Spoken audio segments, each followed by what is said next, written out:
Aujourd'hui, Be'ezrat Hashem, on va commencer notre développement concernant Pessah.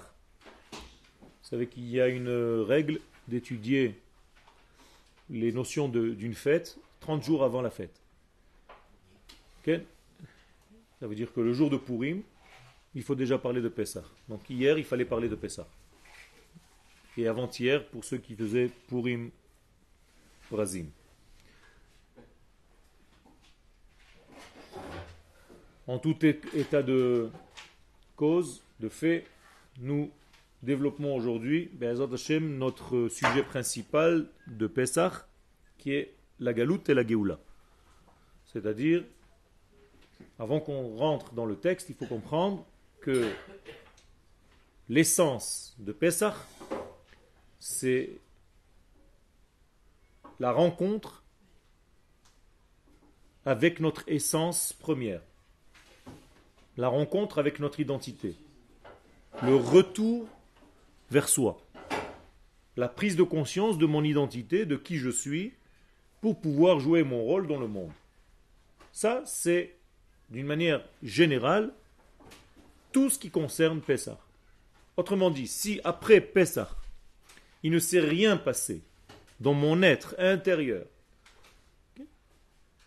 et au niveau collectif, c'est comme si la fête m'était passée par-dessus la tête, j'ai fait des actes, j'ai mangé des matzot, j'ai bu du vin, et j'ai rencontré ma famille, on a lu la Haggadah, mais on n'a pas réellement compris le sens profond, essentiel de cette fête. Ce que je vous propose donc, c'est une prise de conscience d'abord de ce que représente la fête avant de rentrer dans les détails de la fête.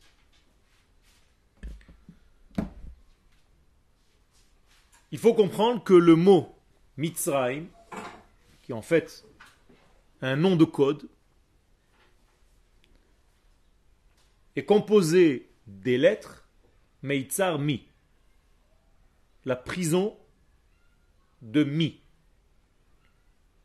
Mi, deux lettres en hébreu, même Yud. C'est mon identité, c'est qui je suis, le qui. La prison du qui, pas la prison du quoi. La prison de ce que je suis avant de comprendre ce que je fais. Or, le mot mi, qui veut dire qui, comme je viens de l'expliquer, est en valeur numérique 50. Même étant 40, Yud étant 10. Mi égale 50. Ça veut dire que j'ai un certain degré de l'ordre du 50 qui est en prison, qui est étouffé, qui n'est pas sorti, qui ne s'est pas révélé. Ça veut dire que mon identité profonde s'appelle 50. Encore un nom de code. Tout est codifié. Maintenant, je vais transformer ces deux lettres, Mem et Yud, en une seule lettre. Nun. Au lieu de 40 plus 10, j'ai pris la lettre qui correspond au chiffre 50. Nun. Ça veut dire que le Nun, c'est en réalité le secret de mon identité la plus profonde. Et si je comprends ce secret, je dévoile ce Nun et je lui donne une direction. Comment est-ce qu'on donne une direction à quelque chose en hébreu? Shama. Là-bas. Vers là-bas, va vers là-bas. Shama. Donne une direction à ton Nun, ça devient Nun Shama. Les lettres Neshama. Neshama, qui n'est pas seulement la traduction de l'âme, mais Nun Shama. Là-bas, sache que se cache un Nun. Dans la Neshama se cache le chiffre 50. La Neshama est de l'ordre du 50. Au-delà de la nature de ce monde. La nature de ce monde étant le 7. 7 fois 7, c'est toujours la nature. 49, c'est toujours la nature. 1 degré de plus, c'est le surnaturel, l'au-delà, notre Neshama. Autrement dit, j'ai un corps qui est 49 et une neshama qui est 50. Ou bien, dans les unités, un corps qui est 7 et une neshama qui est 8. C'est la même chose, d'accord? Ça veut dire qu'à chaque fois que je veux savoir qui je suis, je ne peux pas rester dans le 7. Le 7 ne me dit pas, ne me révèle pas mon identité. Il faut que j'aille à la source. Donc il n'y a que dans le 8 que je peux intégrer mon être intérieur. Il n'y a que dans le 50 que je peux savoir qui je suis. Et donc, la lettre Nun, okay? Le 8 c'est le surnaturel, au-dessus du 7. Non, 49, 50. 7, 8, c'est la même chose. 8, c'est 50. 7, c'est 49. Dans les unités, eh oui, 7 fois 7, c'est toujours 7. Non, c'est 49. Donc le chiffre au-dessus, c'est 50. Mais au niveau des unités, 7, c'est 7. Donc au-dessus, c'est 8. Comment tu dis 8 en hébreu? Shmoné, c'est les mêmes lettres que Neshama. Tu es d'accord? Exactement les mêmes lettres. Il n'y a rien à rajouter ni à enlever. Il n'y a pas de vav dans le chiffre Shmoné. C'est les mêmes lettres que Neshama. Ça veut dire que dès que tu parles du 8, tu parles de l'âme. Ça veut dire que ton identité, elle est de l'ordre du 8. Quand est-ce que tu donnes un nom à ton bébé? Le 8e jour. Pourquoi? Tu vas me dire parce que c'est la brite. Oui, mais pourquoi la brite est à 8 jours? Okay? Justement parce que c'est le jour où tu prends contact avec l'au-delà. Et que tu fais comprendre à ce bébé qui vient de naître, il y a 8 jours, que son lien est un lien avec l'infini. Qu'il vient de l'au-delà. Il n'est pas un enfant naturel qui reste dans sa nature et qui est ficelé dans sa nature, enveloppé dans cette nature et emprisonné dans cette nature. Il vient de l'au-delà. Donc tu lui ouvres le lien avec l'au-delà, la Brit Mila, le 8e jour. C'est ce jour-là où tu lui donnes le nom. Car le nom vient de là-bas. Nun, Shem, Neshama. Dans le mot Neshama, il y a le mot Shem. Donc ton nom, c'est le nom de ton âme. Donc ton nom, c'est le nom qui vient du chiffre 50. C'est-à-dire que ton identité, c'est d'abord ton nom. Le nom reflète l'identité profonde. Étudier la Torah, c'est étudier les noms. La même chose, toute la Torah tout entière, ce sont les noms d'Akadosh Baruch Hu. Kol la Torah kula shmotav shel Akadosh Baruch Hu. Donc si tu sais les noms, tu étudies les noms, ben tu te connectes avec l'éternité. Comme il est dit dans Teilim, Asagevehu ki ada shemi. Qui est à un niveau d'élévation, quiconque connaît mon nom. Ikraeni, celui-ci, qui étudie mes noms, quand il m'appelle, ve'e'eneu, je lui réponds. Autrement dit, Akadosh Baruch Hu répond à ceux qui connaissent et qui étudient ses noms. Donc étudier la Torah, c'est étudier ses noms. Donc le nom de la personne, exactement comme le nom d'un message ou d'un degré quelconque, c'est sa définition. C'est la prise de conscience de cette chose-là. Comme le livre de Shemot. Okay? Où justement là-bas, il est écrit que nous sommes en train de descendre en Égypte à chaque instant. Ve'ele Shemot bene Israël habaim mitzrayma. Qui peut me traduire cette phrase, ce verset? Et voici les noms des enfants d'Israël qui viennent vers l'Égypte. Mitzrayma, c'est une direction. Ce n'est pas les Mitzrayim, c'est Mitzrayma. Autrement dit, qui vient d'une manière continuelle en Égypte? Non, les noms. Il n'y a pas marqué voici les enfants d'Israël, il y a marqué voici les noms des enfants d'Israël qui viennent continuellement dans un degré qui s'appelle Égypte, code prison. Autrement dit, nous sommes constamment dans le même circuit d'emprisonnement où les noms qui nous représentent sont sans arrêt en train de descendre vers une prison qui s'appelle Égypte. Et donc il y a un danger pour les noms. Donc qui il faut délivrer d'Égypte? Les noms. Alors une personne qui descend en Égypte, ça je comprends. Mais un nom qui vient en Égypte, Est-ce que quelqu'un d'entre vous peut m'expliquer ce que ça veut dire les noms qui viennent en Égypte? Je ne fais que traduire le verset. Dans vos traductions, dans des livres que vous lisez en français, il y a marqué, voici les enfants d'Israël qui sont descendus en Égypte. Mais ce n'est pas ce qui est écrit. Ce sont les noms des enfants qui sont descendus en Égypte. Et plus exactement, qui descendent au présent. Ça veut dire que je suis soumis à cette même catastrophe à chaque instant. Je risque à chaque instant que le nom descende, puisque c'est au présent, encore en Égypte. Pouvez-vous m'expliquer ce que veut dire un nom qui est en train de descendre maintenant en Égypte? Qu'est-ce que ça veut dire? C'est ce qu'on vient de dire tout à l'heure. C'est-à-dire que ton identité, à chaque instant, elle est en danger de descendre vers un degré qui s'appelle l'Égypte. Et donc à chaque instant, qu'est-ce que tu dois faire? Tu dois tout simplement revenir, tu as raison, c'est une forme de teshuva, de retour pour prendre conscience de ton identité, ne pas la laisser tomber dans cet emprisonnement. Ok? Alors, comment est-ce qu'on peut emprisonner un nom? Qu'est-ce que ça veut dire l'emprisonner? Ne pas lui laisser être lui-même. Lui enlever sa spécificité, sa nature profonde, la vraie. Imagine-toi que tu ne vis pas la vie que tu dois vivre. Et tu es en prison, dans une vie étrangère à ta propre vie, à ta vraie vie. Vous êtes d'accord? Il y a ici donc un secret, c'est que la sortie d'Égypte n'était pas une fois dans l'histoire, mais elle se renouvelle à chaque instant. Alors pourquoi je fête Pessah à Pessah? Il n'y a qu'à fêter Pessah tous les jours.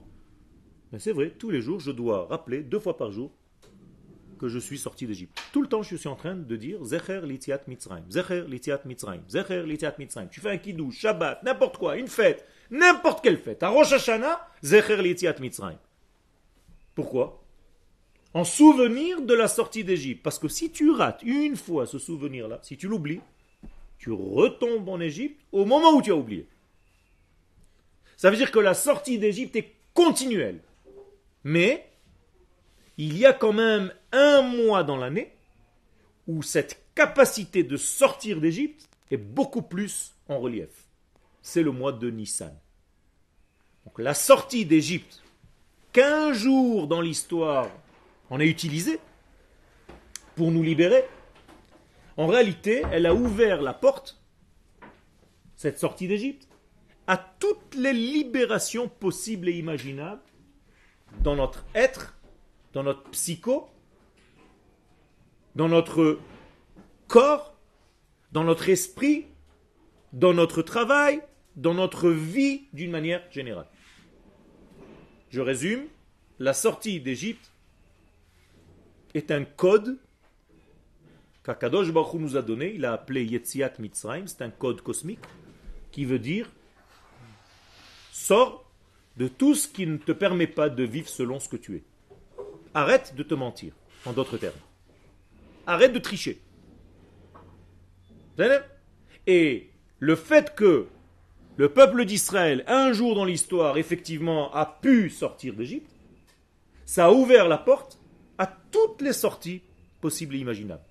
Il y a une expression en hébreu, si on est sorti d'Égypte, on pourra sortir de n'importe quelle situation.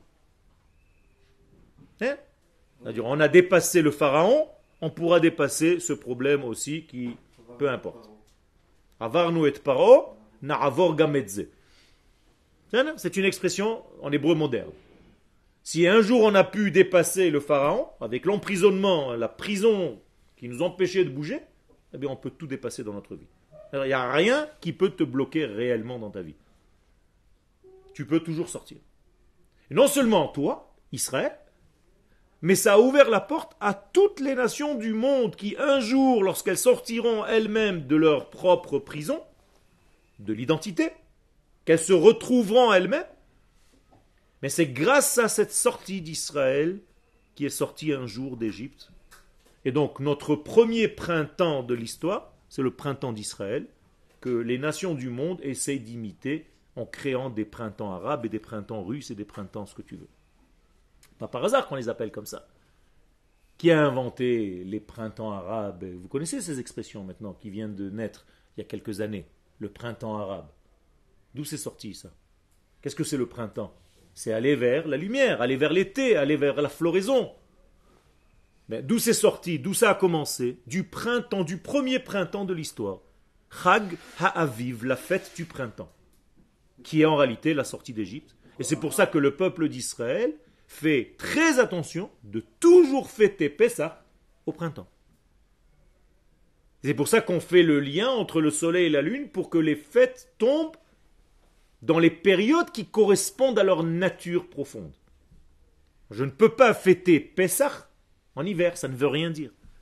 Pessah est obligé d'être lié au printemps parce qu'elle représente la matrice de toutes les délivrances. Le mot aviv, qui veut dire printemps en hébreu, se compose en av, yudbet, le papa des 12, c'est-à-dire le papa des 12 mois de l'année. Donc Chodesh Ha'aviv, c'est le mois qui est le papa des 12 mois. Autrement dit, si tu gères bien le papa, ce qui va naître de lui va avoir la même tendance, la même couleur, le même son, la même valeur, la même mélodie, la même musique. Autrement dit, tu dois travailler ton papa. Qu'est-ce que ça veut dire travailler ton papa? Pas le papa qui t'a donné la vie. Ton propre papa, toi, ça veut dire chacun de nous. Où se trouve le papa dans notre être? Il se dévoile dans notre neshama, qui se dévoile dans le cerveau droit. C'est là où on appelle papa. Ça veut dire que je dois travailler sur mon cerveau droit. Vous savez qu'on a deux cerveaux, un cerveau droit, un cerveau gauche, et un troisième cerveau qui s'appelle le cervelet, qui va donner en réalité toute la force du cerveau droit et du cerveau gauche par la colonne vertébrale, par les nerfs, à tous les différents membres du corps. Eh bien, le mois de Nissan représente la libération du cerveau droit. Avec des mots simples, ça veut dire que si je travaille réellement à me libérer pendant le mois de Nissan, je peux libérer en réalité le père, donc je dirais la matrice, ou le patriarche, parce qu'il n'y a pas le mot patrice en français, mais en réalité c'est Abba, pas Ima. Ima c'est matrice, matrice vient du mot maman. Mais là c'est papa. Je libère le papa, c'est-à-dire le père de tous mes maux, M-A-U-X, le père de tous mes problèmes, le père de toutes mes prisons, je peux le libérer. Et si j'ai réussi à libérer le père, tous les fils vont être libérés. Ce n'est pas par hasard qu'entre Pessah et Shavuot, on lit Pirkei Avot. Pirkei Avot, les maximes des pères, des papas. C'est-à-dire, tu dois travailler pendant cette période-là sur ton cerveau droit. J'ai expliqué d'une manière assez rapide qu'il faut travailler en réalité sur ton cerveau, qui est un cerveau en réalité qui voit les choses d'une manière complète, unitaire, qui n'est pas dans les détails des choses. Et là, je rentre un tout petit peu dans le circuit, dans le sens profond de la sortie d'Égypte. L'Égypte, ce n'est pas seulement une terre, vous êtes en train de comprendre. Ce n'est pas seulement un lieu géographique qui s'appelle l'Égypte, une frontière avec la terre d'Israël. Ça, c'est vrai. Mais ce n'est pas ce qui nous intéresse le jour de Pessah. Le jour de Pessah, on doit s'intéresser à la valeur intérieure de ce code qui s'appelle Égypte. C'est un état de conscience, un emprisonnement de soi, un étouffement qui t'empêche de vivre ta vraie vie. Comment est-ce qu'il agit, ce degré emprisonnant? Eh bien, il te fait voir la vie comme un ensemble de détails. Toute ta vie devient des milliers de puzzles éparpillés, des milliers de lettres éparpillées sur une feuille blanche, sans que tu saches le fond du message. Imaginez-vous maintenant que vous voyez cette feuille-là, que je vous ai écrite, comme des lettres. Quelqu'un qui ne comprend pas l'hébreu, il regarde toutes ces lettres, il devient fou. Il va dire c'est de l'hébreu pour moi. Non, on dit c'est de l'hébreu pour moi, même en France. Alors, quand tu comprends rien, tu dis c'est de l'hébreu pour moi. Pourquoi? Parce qu'il voit des lettres, mais il ne sait pas le sens du lien qui coud les lettres entre elles, qui en fait des mots.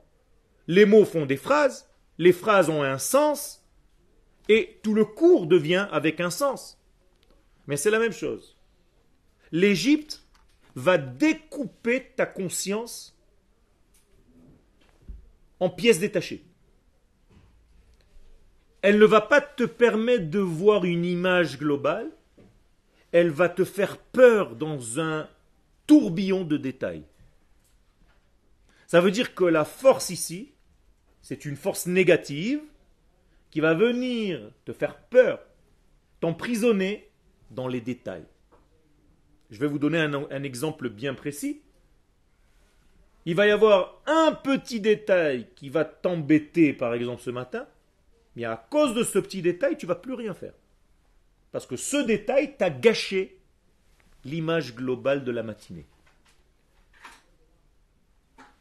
Ça, c'est parce que tu ne sais pas vivre réellement dans l'entité. Et ce détail maintenant qui t'a embêté, tu en as fait le tout. Tu l'as tellement gonflé que tu ne vois plus que ce détail-là. Donc il t'a gâché la vue du global. Donc tu es tombé dans la force du détail. D'accord? En hébreu, chet hapratiyut.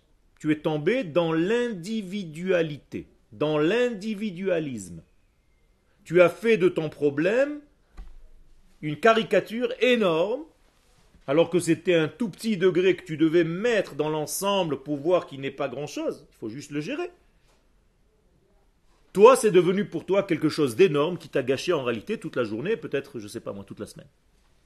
Chas v'shalom. Tu ne sais pas vivre en mettant les choses à leur place. Donc tu as sorti tous les trucs de leur proportion, tu es tombé dans cette panique qu'on appelle Mitzrayim. Ken? C'est pas une recherche de la perfection? C'est une recherche de la perfection de quoi? De voir le détail? Non. De quoi? Que tout soit... De voir le tout. Non, justement, on cherche que tout soit bien, et il y a un petit détail qui ne marche pas. Ken? Et du coup, Ça peut venir aussi d'une recherche de perfection où, lorsque tu vois un petit détail qui ne marche pas, ça t'a gâché le tout. ouais. Mais ce n'est pas comme ça que ça doit être. La vie n'est pas comme ça. Tu ne peux pas, à chaque fois que quelque chose ne marche pas bien dans le tout, jeter le tout. Tu dois régler le petit problème en question. Et comment est-ce que tu le règles?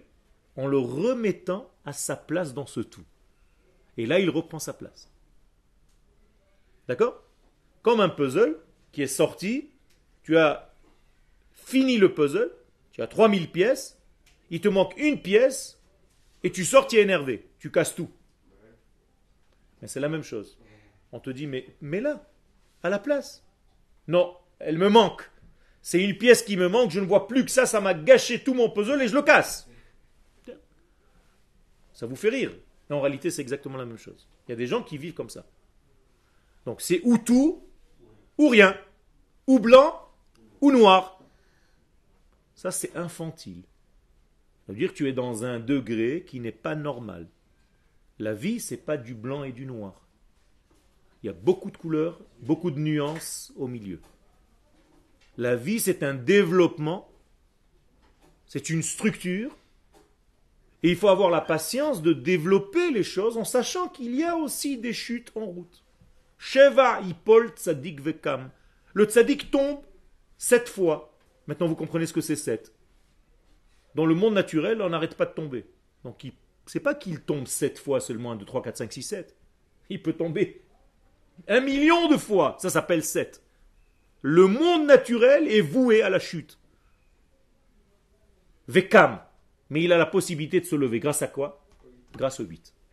Parce qu'à chaque fois qu'il est dans le 7, il voit l'au-delà, il voit le 8, ça lui donne la force du demain, du lendemain, de continuer. Si tu tombes dans le piège du 7 fois 7, tu es dans les 49 degrés d'impureté que nous sommes tombés dans ces degrés-là en Égypte. Vous vous rappelez, on dit que les enfants d'Israël sont tombés en Égypte à 49 degrés d'impureté. Quelles sont les lettres de 49 en hébreu? Même tête. Même tête. C'est la racine du mot tamé. Non, pas mort avec un taf, avec un tête. Ça vient du mot metumtam ou atum, bloqué, hermétique. Il n'y a rien qui te pénètre. Tu es bloqué. Ça donne la naissance au mot tamé, qui veut dire pas impur, mais imperméable. C'est-à-dire la kedusha ne te pénètre pas, donc tu es impur. Ça, c'est le même tête. Donc tu dois sortir, délier ce nœud-là pour sortir d'Égypte. Donc, maintenant, j'espère que vous allez me répondre immédiatement. Grâce à quel chiffre on sort d'Égypte? 50, il y a fait. Combien de fois dans toute la Torah est mentionné la sortie d'Égypte? 50 fois. Pas une de plus, ni une de moins. Pourquoi? Il faut sortir, il faut dévoiler le chiffre 50 pour s'en sortir. Ce chiffre 50, il a un nom. On l'appelle Alma Dechiru, dans le Zohar. Le monde de la liberté. Le monde de la libération. D'ailleurs, à quel moment on se libère en étant esclave? La 50e année, quand il y avait des esclaves dans le peuple d'Israël, ils devaient sortir à la 50e année de leur esclavage. Comment est-ce qu'on appelle cette 50e année? Le jubilé. De là est né le mot « je jubile ». Jubilé, en hébreu, yovel. Donc le yovel, c'est la 50e porte. C'est le degré ultime qui nous donne la force de pouvoir nous en sortir dans notre vie. Donc à chaque fois que tu es coincé, que tu es tombé dans le piège du 7 ou du 7 x 7, à chaque fois il faut que tu saches monter au 50. Comme ça nous disent les Chachamim d'une manière codifiée, Im paga becham menuvalze, si cet embrouilleur t'a touché, le Yetzer Hara, moshrehu le Bet Midrash. Prends-le jusqu'au Bet Midrash. C'est-à-dire, si un jour le Yetzer Hara vous pénètre, tirez-le avec vous au Bet Midrash. Donc le Bet Midrash, c'est quel chiffre? 50. Et le Yetzer Hara, il ne peut jouer que dans 7 ou dans 7 x 7. C'est son terrain de jeu. Le 49, c'est le terrain de jeu du Yetzer Hara et de toutes les forces négatives.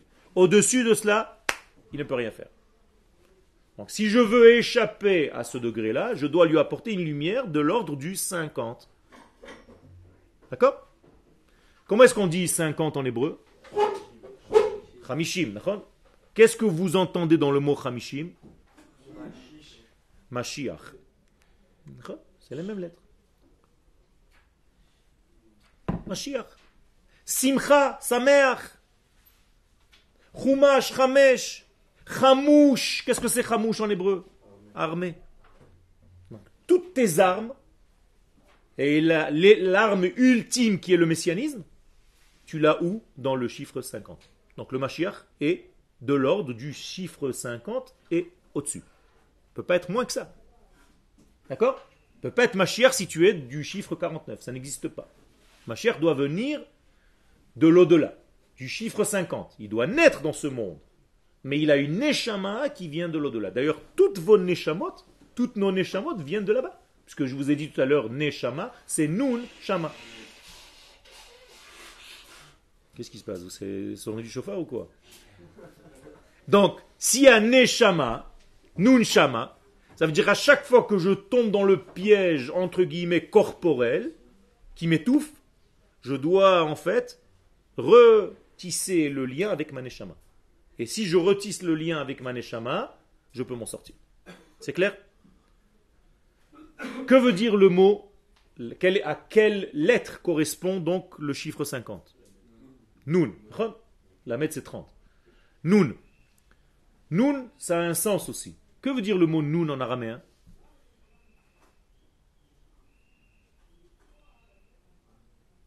Un poisson. Tamnoun, c'est autre chose, c'est un poulpe. Tamnoun, c'est un poulpe, c'est autre chose. Nun, une pieuvre. Nun, c'est un poisson. Nun, nun, vav, nun. Comme la lettre nun, si tu veux la développer, nun, vav, nun, nun. Autrement dit, comment est-ce que je dis un poisson dans l'eau? Nun bamay, nun bayam. Le Zohar appelle les Talmidei Chachamim Nunei Hayam, les Nun de la mer, les Nun de l'océan. Pourquoi? Parce qu'ils sont comme des poissons dans l'eau, dans l'océan de la Torah. Donc normalement, si vous développez votre être comme il faut, vous devez arriver, on doit arriver tous à devenir des Nun de l'océan toranique. Chacun de nous doit devenir un Nun. Chacun de nous est devenu en réalité une force qui va combattre tout le mal. Qui on a pris pour combattre Amalek? Yoshua, fils de Nun. Bizarre, non? Maintenant, vous comprenez pourquoi.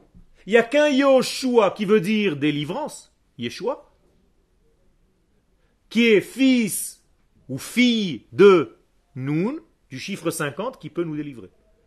Donc notre délivrance vient seulement du chiffre 50 et au-dessus. Pas moins que cela. Moins que cela, on est dans le piège du déguisement. Hier, vous étiez à Purim, il fallait monter au-dessus du déguisement. Ad delo yada. Jusqu'à un degré qui dépasse le da'at. Donc le chiffre 50, c'est le minimum du Olam Haba. Le Olam Haba s'appelle donc 50. Le Olam Hazé s'appelle 49. C'est tout. Donc le Olam Haba, ce n'est pas le monde futur, c'est un monde qui est là, c'est un monde qui vient. En hébreu, traduction Olam Haba, le monde qui vient, au présent. Donc il est seulement une autre hauteur. Si tu vis dans ta vie à 7 x 7, tu es dans le Olam Hazé, tu es bloqué dans le Olam Hazé. Si dans ta vie tu arrives à monter par ton étude, par ta prise de conscience de ce qu'il y a au-dessus, eh bien tu touches le Olam Haba. Moralité, tu peux vivre ton Olam Haba dans le Olam Hazé. C'est ce que tu dois faire. Et il y a une bénédiction de nos sages. Olamcha tir'e bechayecha. Je te souhaite de voir ce monde-là, ton véritable monde, durant ta vie. Pas après ta mort. Comme tout le monde dit, ouais, quand tu mourras, alors là, on monte vers le... À quoi ça sert? Alors on se suicide tous, et comme ça, on est tous déjà au chiffre 50. Suicide collectif. Chas v'shalom. Le but de la création du monde, c'est d'amener le 50 dans le 49, dans le 7 x 7. D'amener le 8 dans le 7. De faire une brit mila à un bébé le 8e jour pour justement le marquer du chiffre 8, alors qu'il est un enfant normal de ce monde, du chiffre 7. Donc chacun de nous vient au-delà. Au-delà du fleuve. C'est pour ça qu'on nous appelle des ivri. Qu'est-ce que c'est les Hébreux? Mais vers la Nahar, ceux qui sont de l'autre côté du fleuve. C'est quoi le fleuve?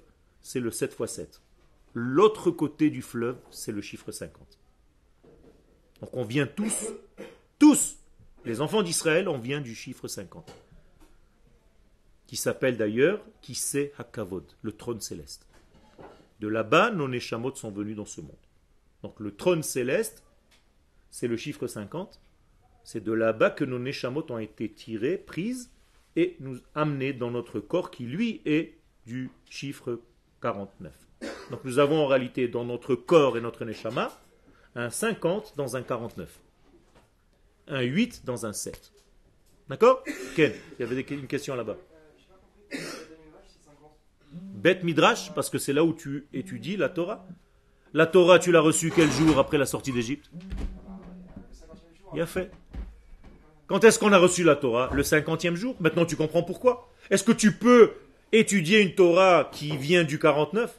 Non, c'est une Torah humaine. Tu tournes autour de ta propre queue. Mais la Torah qui nous vient du chiffre 50, maintenant vous comprenez pourquoi. Parce qu'elle nous vient d'un monde qui est de l'au-delà. Au-delà du fleuve. Donc 50 jours après la sortie d'Égypte, on reçoit la Torah. Ça veut dire qu'il faut s'éloigner suffisamment de l'Égypte pour recevoir la Torah. Donc il faut s'éloigner suffisamment de la prison de notre identité pour entrevoir notre véritable nature qui est la Torah. Donc moralité, tant que tu ne t'es pas éloigné de l'Égypte suffisamment, tu ne peux rien recevoir de la Torah. Alors combien vous êtes de votre emprisonnement dans votre vie? Voilà la question qu'il faut se poser. Les enfants d'Israël, eux, ils sont sortis d'Égypte. On nous raconte l'histoire. Ils ont marché pendant 49 jours et le 50e jour, ils ont reçu la Torah. Mais toi, moi, où est-ce que je suis? Vous comprenez? Comment tu veux recevoir une Torah qui est de l'ordre du chiffre 50 alors que tu es coincé dans un système 49?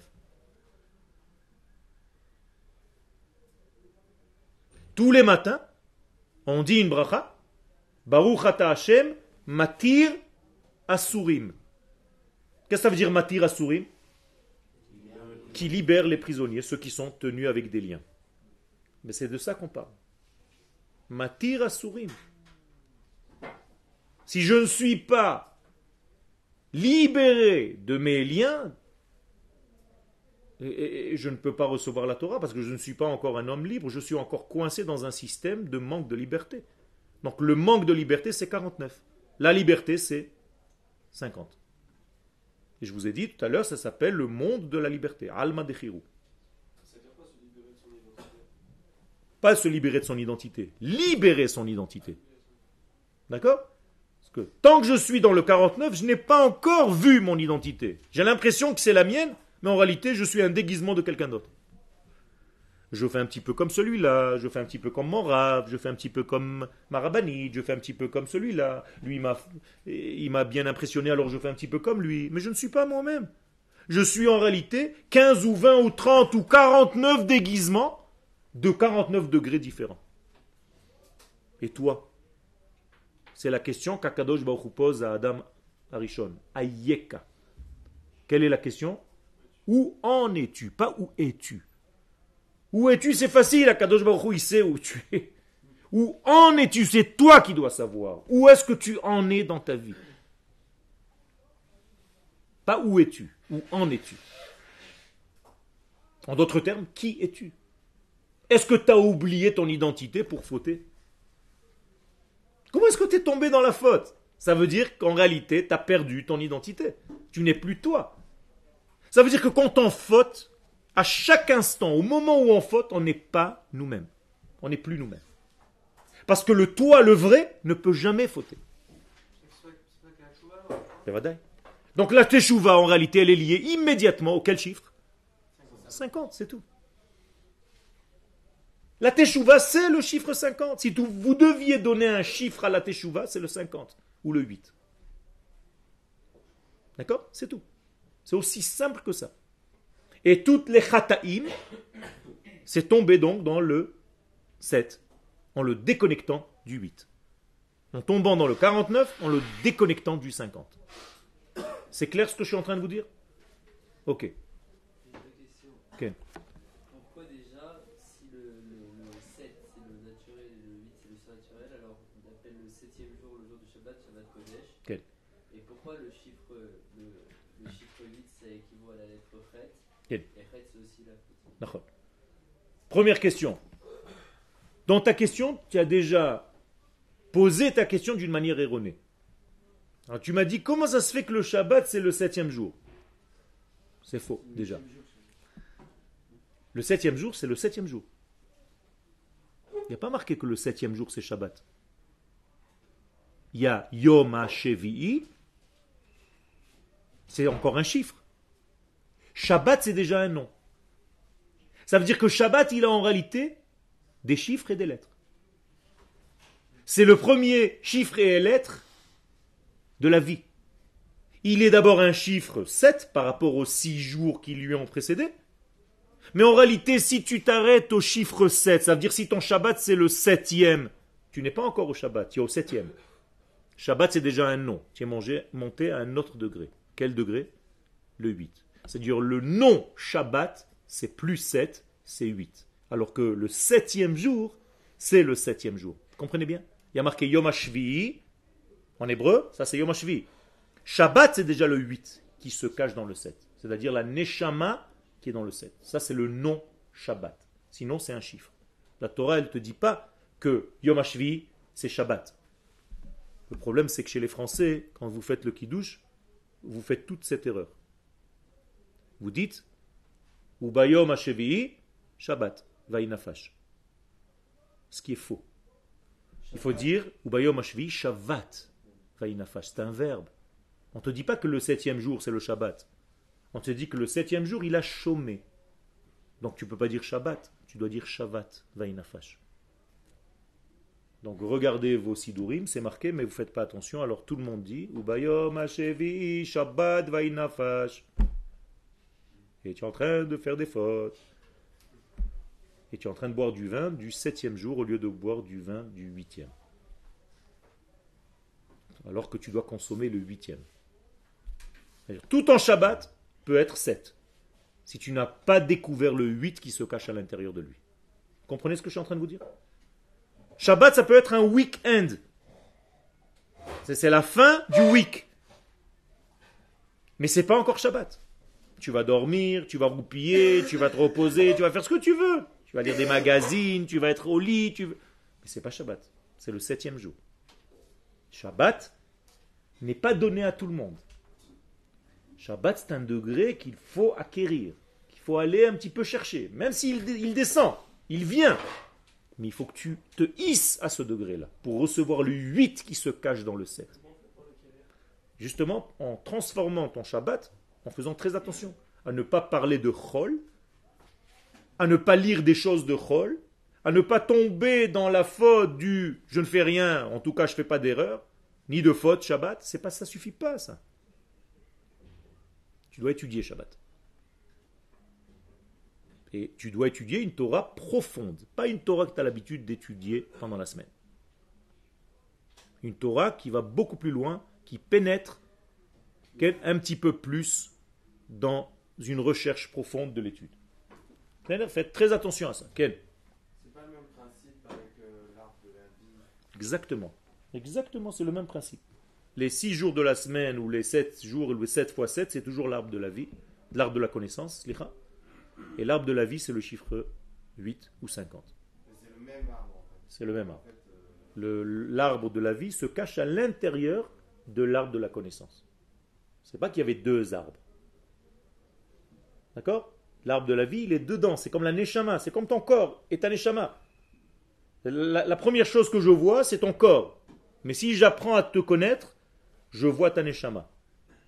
C'est tout. Ça veut dire qu'Adam Arishon, en réalité, il s'est adressé à quel degré? Au 49. Il aurait dû manger du 50. C'est tout. Et quelque chose de très grave, si ce n'était pas marqué, j'aurais même pas pu le dire moi-même. Rabbi Chaim Vital, qui est l'élève du Harizal, nous dit que Adam Arishon, sa faute, c'était de ne pas étudier la Kabbalah. Il a voulu étudier le Pshat sans étudier la Kabbalah. Ça veut dire qu'il a pris les 49 degrés. Donc, toute la Torah du Pshat, c'est 49. Et la Kabbalah, c'est le chiffre 50. Ok. Nachon. C'est pour ça que le Etz, c'est le masculin de Etza, un conseil. Il ne s'agit pas de manger des fruits, ni des feuilles, ni de mettre des feuilles de vigne sur la nudité pour la cacher. Ça, c'est bien pour les enfants au Gan, mais il faut dépasser ce degré. Okay. Le niveau du Gan, c'est Ramat Gan. Okay.